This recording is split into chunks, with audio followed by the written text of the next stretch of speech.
درس علم کے ناظرین السلام علیکم۔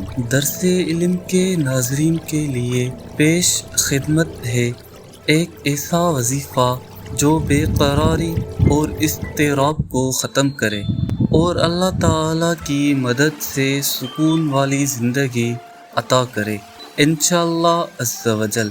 بے قراری اور اضطراب کی دعائیں یہ ہیں۔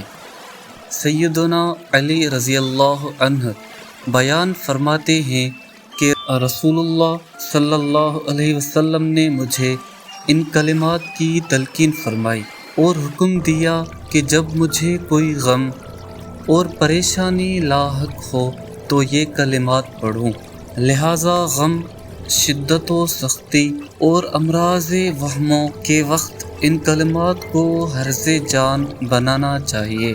بسم اللہ الرحمن الرحیم، لا الہ الا اللہ الحلیم الکریم، سبحان اللہ وتبارک اللہ رب العرش العظیم، والحمد للہ رب العالمین۔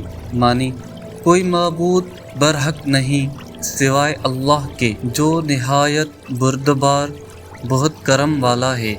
اللہ ہر عیب سے پاک ہے، بہت برکت والا ہے، جو عرش عظیم کا رب ہے، اور ہر طرح کی حمد، تعریف و ستائش اللہ ہی کے لیے ہے جو کائنات کا رب ہے۔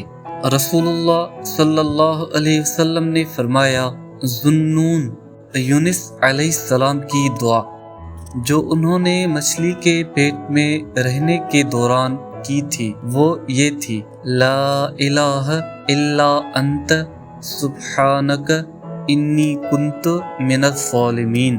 معنی، تیرے سوا کوئی معبود برحق نہیں، تو پاک ہے، میں ہی ظالم خطا کار ہوں۔ کیونکہ یہ ایسی دعا ہے کہ جب بھی کوئی مسلمان شخص اسے پڑھ کر دعا کرے گا تو اللہ تعالیٰ اس کی دعا قبول فرمائے گا۔